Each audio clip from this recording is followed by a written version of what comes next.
I think if I hear you call me Becky one more time, six-pack, I'm gonna pop your tops. All six of them.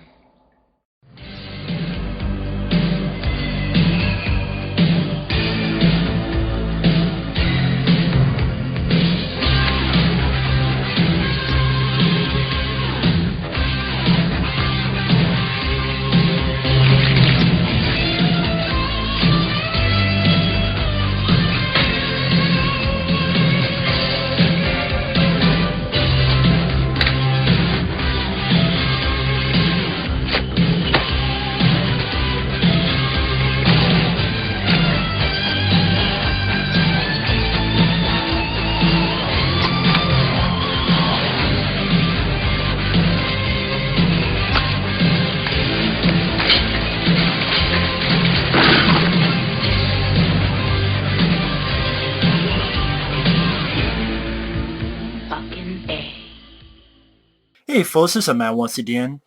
And first off, sorry that there's about 2 or 3 reviews uploaded today, but I tend to do that once in a while. Well, quite often than not. That way people have more options on what they want to see. They want to see this review, they can see that other review. Plus, that way you guys can see it later. If you don't want to see it right away, you can see it later or at your own time. Because it'll be on my page. Now this is a film that I had not seen in a long time. I had the DVD for a while, but I had not gotten time to see it. And that is the Mothman Prophecies. This is based on true events, which, it's always... They have so many damn movies that are based on true events, be like, okay, some is probably bullshit, It kind of gets tired when they pull that trick up their sleeve. Like, the remake of the Texas Chainsaw Massacre, they're like, based on true events. I'm like, no, it's not. I mean, Ed Gein, but that's really stretching it.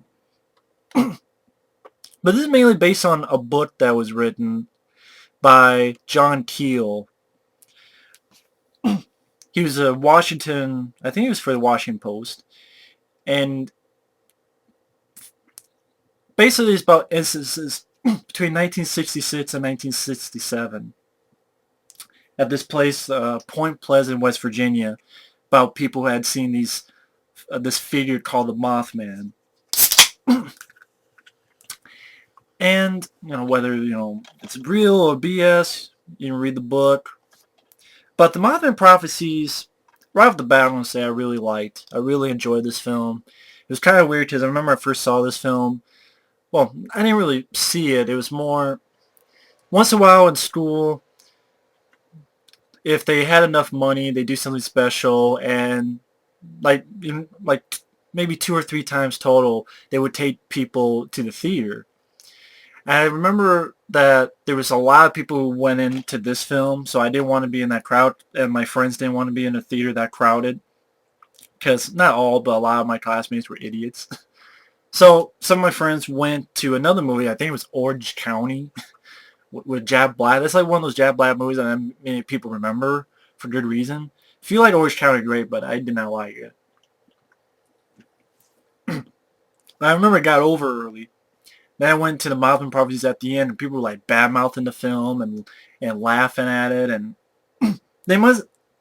If you don't like the film, that's cool, but considering I know that some of them were idiots, I will consider them idiots. Because this is a really good film. It's eerie, at times it's creepy. This is what the X-Files movie should have been. I'm going to say it right now. The Mothman Prophecies, I like the first X-Files movie, Fight the Future. The second one, though, I want to believe this is a good movie. That sucked. Chris Carr can stick it in his ass. I have the movie because I got it as a gift from my mom. Maybe one day I'll watch it. I'll rip it apart. Not anytime soon. But X-Files, I want to believe this movie's not shitty. It is. Then Chris Carr can stick that up your ass. But this movie should have been the X-Files movie. This is a really good. I really enjoyed it. It's directed by Mark Pellington. This is a guy who did a lot of music videos. I think recently he did U2 3D, which I didn't even know they had a U2. The band U2 did a 3D thing. He's also done that film I Melt With You. It came out recently with Jeremy Piven and Thomas Jane and Rob Lowe. The film he had done before this was Arlington Road, which I don't like Arlington Road because I don't like the ending. I hate the ending. It ruined the movie for me. But this is definitely the guy's best work. It's really well done. Richard Gere is this reporter for the Washington Post, and he just bought this house with his woman, with his wife, and they're happy and they're celebrating, and one thing leads to another.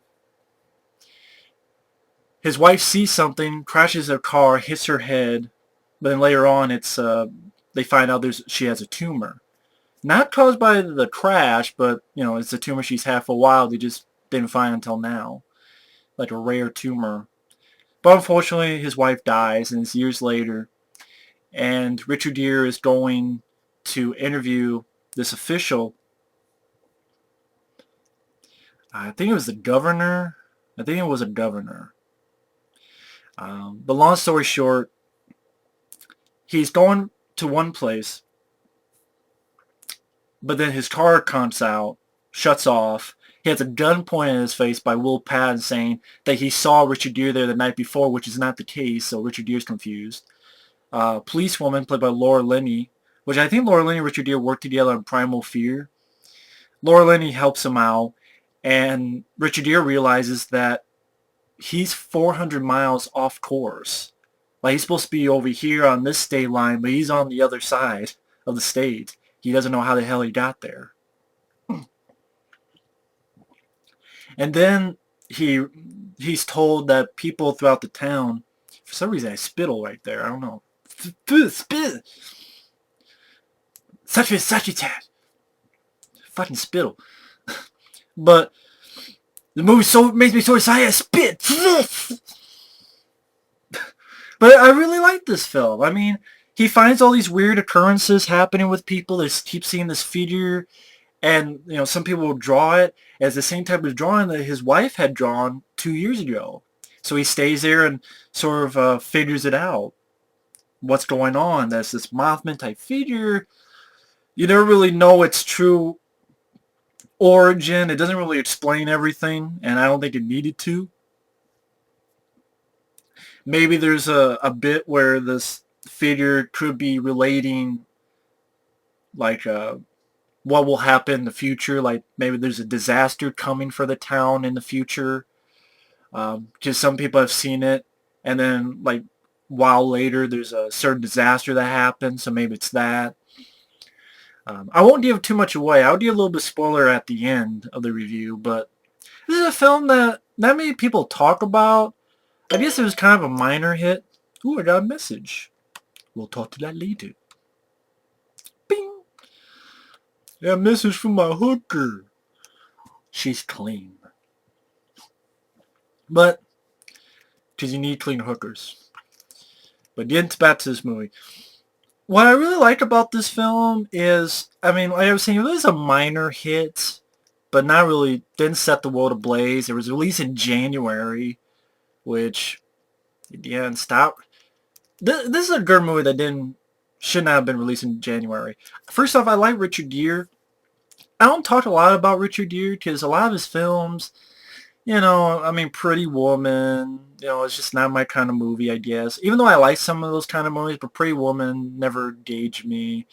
Red Corner I never saw. The Jackal was disappointing with him and Bruce Willis. I need to get in my collection one day because, I'm trying to collect Bruce Willis movies, but who knows? Maybe I'll see it again. Maybe I'll change my mind. Who knows? It's been a while since I've seen that one. Could change my mind. This happened before and it will happen again. But Richard Gere, it's not like, tons of films he's been in that I really like. Plus, I know there's that old wives' tale, or is it true, about Richard Gere and the hamster, a gerbil up his ass. Wasn't that the story, like the wives' tale, or whatever the hell you call it, the thing with the... Wasn't that it? I can't remember. Officer and a Gentleman, I've heard a lot of good things, but I've never seen it. But yeah, I forget what it was. People don't even remember what the hell I'm talking about. I remember there's a long time there was this rumor about Richard Gere lights. I don't know how the rumor started. There is a point that maybe Stallone helped start the rumor, but I don't know. I don't know. It's a weird thing. I'm sure people will find more info on it. But I've always liked Richard Gere himself. He's always seemed like a cool guy. He's always seemed like I always liked him as an actor. I wish he would do more movies like this, because I really enjoyed him in this film. He was very likable. I thought Laura Linney did a good job. Will Patton, he's kind of a hick type of guy, but he's also likable. He's not so much of an asshole. You can understand where he's coming from. But what I like about the film, it has an eerie feel throughout the whole film. The director, Mark Pellington, directed his ass off in this film, whether it be the scene transitions. He really moved the camera a lot. He really paced the film well. I mean, the film is about 2 hours long, but I never got bored with it, which is, you know, pretty good job to do. The score by Tom and Dandy, actually, the same guy who did the score for the Hills of Eyes remake, which I love the score to the Hills of Eyes remake. And he also did he do, oh, he did Arlington Road, or some of it. Oh, he's doing the score to Resident Evil Retribution. But yeah, I really like the score to this film. It really fit the film well. It's definitely an X-Files feel to the film, where it's not action, Pat. Do not expect action in this film. It's not a monster movie. There's not a big hulking monster chasing people. But once in a while, I like seeing a film that's more about the eerie atmosphere, and it's also about characters. And that's what this film is. It's definitely more about characters, about having the eerie feeling. Would I call it a horror film? No, I call it more of a mystery thriller. It has a little bit of it's supernatural in tone, but I think it'd be more right to call it a thriller than a horror film. I think what I like about the film, there's not really a lot of cheap boo scares, so doesn't go cheap with it. I thought it had a lot of good moments. For instance, he's talking and this voice calls itself Ingrid Cold, and like he's testing it. He's like, "What do I have in my hand?" Chapstick. And it's like, "Oh shit, it's chapstick." It's like, "Oh shit, this fucking shit's crazy." But it kept me involved. It kept me drawn into the mystery of this Mothman type creature, and you never really, at the end of the day, know the whole 100% deal with it. Some people may be pissed off about that, going, "Well, I want to know what the 100% deal with the Mothman." But it didn't matter to me. I think because, again, it reminded me of the X-Files. A lot of X-Files episodes, you still have that mystery left up the air. And sometimes that bothers me. It doesn't in a film like this or X-Files. I think if it's well told, and if it's like, okay, the Mothman, you know a little bit about it, but there's still some mystery kept, then it makes it a little bit more eerie. But I thought the direction was really top-notch. It was flashy, but not flashy like, okay, this is annoying. It's flashy like, okay, it keeps the movie from not being boring. The acting really worked. Richard Gere as this guy was very stable, but as throughout the film, he's losing it. Now he's hearing voices of his dead wife, and like this thing is like mimicking his dead wife, and I don't want to give too much away because I really thought it was a well-told, based on characters, definitely gives an eerie, creepy feeling to the film. It pretty much is like you take an X-Files movie, but you take an X-Files episode, you make it a movie. Again, it's not action film. Don't expect action. It's not a monster movie. Don't expect that. But if you want a well-told, creepy, eerie thriller mystery that, this mystery keeps you drawn in. The Mothman type creature seemed like an interesting idea. Dealing with the predictions of what could come in the future. That was handled well. The score, really loved the score, really fit the film very well. They didn't do like cheap boo scares or a cheap ass ending or anything like that. I appreciate that. So really good directing. It's flashy, but not to the point it's annoying. Either camera's moving or good scene transitions, or it's hard to describe without giving tremendous amount away. I thought the pace was fine. Definitely an eerie film with solid cast. Richard Gere really did a bang-up job with this film. It's definitely my favorite Richard Gere movie. I saw a fake trailer to Silent Hill 2 starring Richard Gere, and it's footage from this movie. Watching this film, I'm like, Richard Gere could play that character in Silent Hill 2. I would never believe it, but I'm watching this and I saw that fan trailer someone did. I would like to see that. I could really see that. I really could. Because Silent Hill is not an action game. It's more of a mystery and, anyway. But I saw that fan trailer, I'm like, yeah, I could actually see Richard Gere in that.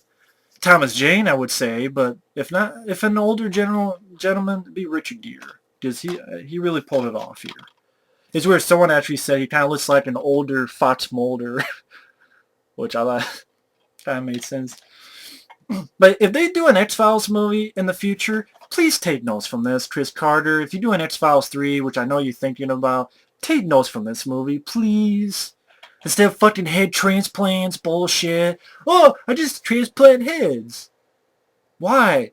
I don't know. Are they aliens? No. Are they creatures? No. They're just guys who transplant heads. Please take notes from this movie. Please, Chris Carter. Please. But I really enjoy the film. And getting to the spoilers, I really like the ending where Richard Gere is thinking he knows what the prediction is. He thinks it's he says something about the River Ohio. There's a disaster, so he thinks it's this power plant, this chemical plant that, I forget, it's the senator or the governor is visiting. It doesn't happen. But then he goes back. He goes home and then goes back to see Laura Linney. And he's stuck on the bridge and he realizes, oh shit, I'm on the bridge, which is by the Ohio River. And the way the bridge collapses and stuff, really well done. I mean, that can be harder to do than usual. I mean, Final Destination 5, I'm not a fan of the movie, but the bridge scene was decent. But I liked it better here because it's more practical. It's really not usage of CGI. If it is, I didn't notice, but it seemed like a lot of practical or model work, however it was. I know there's a 2-disc edition of this. I don't have it because I don't know if the features are worth anything. They could be worthless. But the bridge collapse and the realization, and I like the also realization at the end that you could change things. That, you know, the disaster could have been worse than expected, but Richard Gere helped save, you know, some people, at least Laura Linney. Because, like, she had told a dream before about wake up 37. What does that mean? And Richard Gere doesn't know. And then later on, he's talking to a guy. He said, what's the damage? You know, he doesn't say that, but, you know, what happened? We're not sure. I mean, it's bad, but it could have been worse. We found 36 bodies. And then Richard Gere realizes, oh shit, turns and she says what that voice said to her in the dream. Wake up 37. So she would have been victim 37, but... And who knows, maybe there would have been more victims. But Richard Gere helped out and at least saved her, so it shows that you can change something. So I like that bit too. Overall, just a really solid thriller, mystery. I don't know, mystery sounds better. I don't know if thriller would be the right word for it.